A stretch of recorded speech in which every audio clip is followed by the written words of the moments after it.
আসসালামু আলাইকুম বন্ধুরা, আজ আমি তৈরি করা দেখাবো দেশি মুরগির রোস্ট এবং খুবই সুস্বাদু হয়ে থাকে। এবং আমি আজকে করে দেখাবো প্যাকেট মশলা দিয়ে কিভাবে খুব সহজে এবং মজা করে এই রোস্টটা তৈরি করা যাবে। একদম ঝামেলা ছাড়া খুব সহজে ঘরোয়া কিছু উপকরণ দিয়েই এই সুস্বাদু এবং মজাদার চিকেন রোস্টটা তৈরি করে নেব। এবং আমি আজকে করে দেখাবো দেশি মুরগি দিয়ে। দেশি মুরগি যেহেতু একটু শক্ত টাইপের হয়, সেজন্য এটা তৈরি করতে একটু সময় লাগবে, তার জন্য ভিডিওটা একটু বড় হবে। এই জন্যই আমার সাথে প্রথম থেকে শেষ পর্যন্ত ভিডিওটা থাকতে হবে বন্ধুরা, তাহলেই আপনিও ঘরে এরকম সুস্বাদু একটা চিকেন রোস্ট তৈরি করে ফেলতে পারবেন। চলুন তাহলে ভিডিওটা শুরু করা যাক। প্রথমে আমি একটা কড়াই বসিয়ে তাতে আমি বেশ পরিমাণ তেল দিয়ে নিয়েছি। তারপর এখানে আমি মুরগির রোস্টের পিসগুলো নিয়ে নিলাম। তারপর তাতে মিশিয়ে দিব আমি জর্দার রং। এটা আপনারা আগেই মেখে নিতে পারতেন, কিন্তু আমি আজকে এখানেই করে দেখাবো আপনাদের সুবিধার্থে। আমি অল্প একটু জর্দার রং একটু পানি দিয়ে গুলে তারপর এই মুরগিটার উপর দিয়ে দিলাম, আর দিয়ে দিলাম শুধু লবণ। এটা দিয়ে ওলট পালট করে খুব ভালো করে এখন এই তেলে ভেজে নিব। যেহেতু বলেছি দেশি মুরগি, তাই একটু সময় লাগবে মুরগিটা রান্না করতে। এজন্য আমরা মাঝে মাঝে নেড়ে চেড়ে একটু ঢাকনা দিয়ে ঢেকে ঢেকেও রান্না করব মুরগির মাংসটা, এতে করে মাংসটা একটু নরম হবে। এই তো ঢেকে ঢেকে আমি কিন্তু বারবারই নেড়ে চেড়ে রোস্টগুলি ভাজা ভাজা করে নিচ্ছি। এবং ঢেকে নিলে মুরগির থেকে যে একটা পানি থাকে সেটা একটু বের হয়ে আসে, তখন মুরগিটা খুব ভালো সিদ্ধ হয়ে যায় ভাজা ভাজা। মুরগিটা এমন পর্যায়ে ভাজতে হবে যাতে 80% হয়ে যায় প্রায় রান্না। তারপর যখন বাকি অংশটা করব তখন আর বেশি সময় লাগবে না চুলায় রাখতে। এই তো এভাবে ভেজে আমি এখন উঠিয়ে নিলাম। তারপর সেই তেলেই আমি আরেকটু ঘি দিয়ে নিয়ে তার মধ্যে দিয়ে দিলাম গরম মশলা, তেজপাতা, দারচিনি, এলাচি আর আগে থেকে করে রাখা একটু পেঁয়াজ বেরেস্তা। আমি কিন্তু এই পেঁয়াজ বেরেস্তা দিয়ে এই রান্নাটা করব, আর কিন্তু কোনো রকমের পেঁয়াজ দিব না।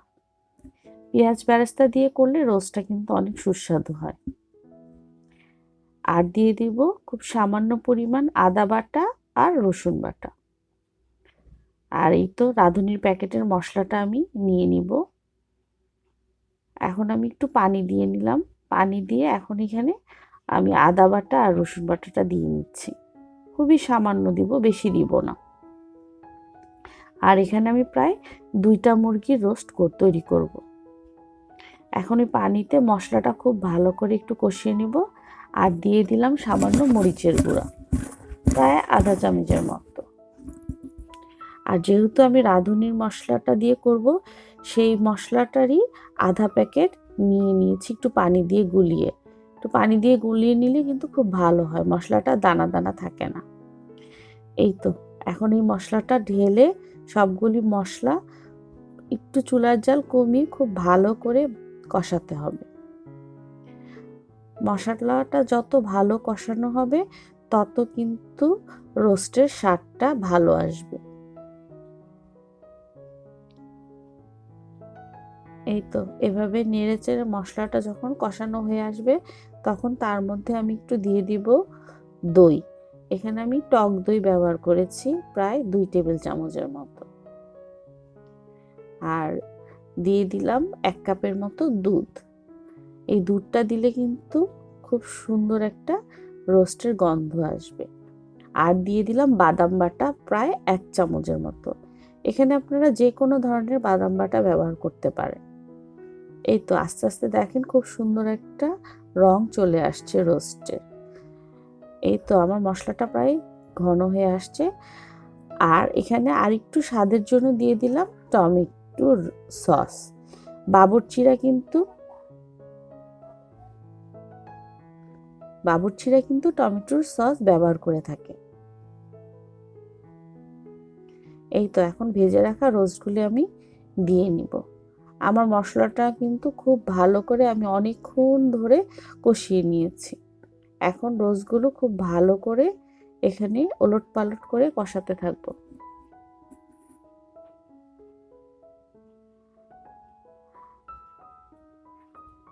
যেহেতু 2টা মুরগি প্রায় অনেকখানি, সেখানে মুরগির হাড্ডিগুলিও যে অংশগুলো আছে সেগুলোও আমি পরে ভেজে নিয়েছি এবং একই সাথে দিয়ে দিলাম।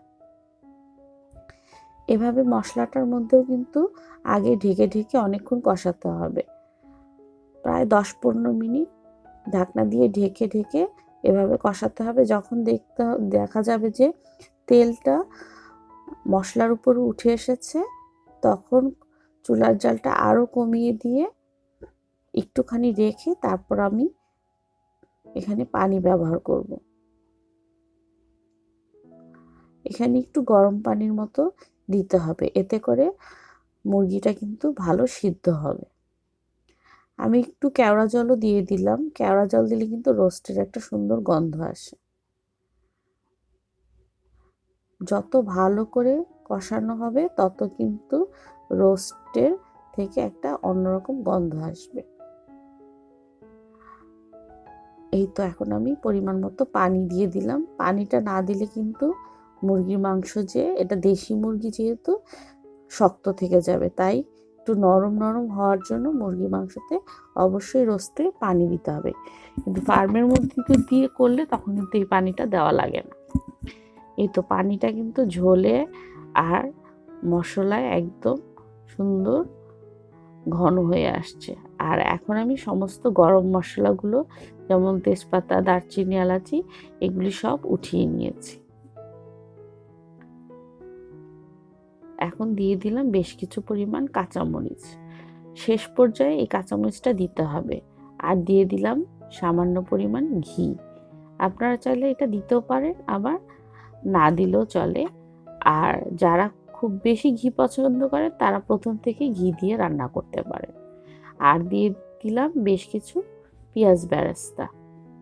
এই শেষের দিকে এই পেঁয়াজ বেরেস্তা আর কাঁচামরিচটা আর ঘিটা, এটা দিলেই রোস্টের একটা খুব সুন্দর গন্ধ বের হয়ে আসে। এই তো আরও 10-15 মিনিট রাখার পর আমার রোস্টটা এখন একদম রেডি হয়ে গেছে। এখন এই পর্যায়ে নামিয়ে রাখতে হবে, তা না হলে কিন্তু আর বেশিক্ষণ থাকলে ঝোলটা শুকিয়ে যাবে। তখন কিন্তু আর রোস্টের যে একটা ঝোল থাকে সেটা আর পাওয়া যাবে না। সেজন্য তখন দেখা যাবে একটু ঝোল আছে, তখনই নামিয়ে এটা রেখে দিতে হবে। ঠান্ডা হলে ঝোলটা কিন্তু অনেকটা কমে আসে। এই তো তৈরি হয়ে গেল আমার সুস্বাদু মুরগির রোস্ট।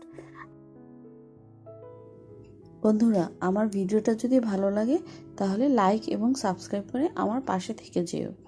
আজকের মতো এখানেই শেষ করছি।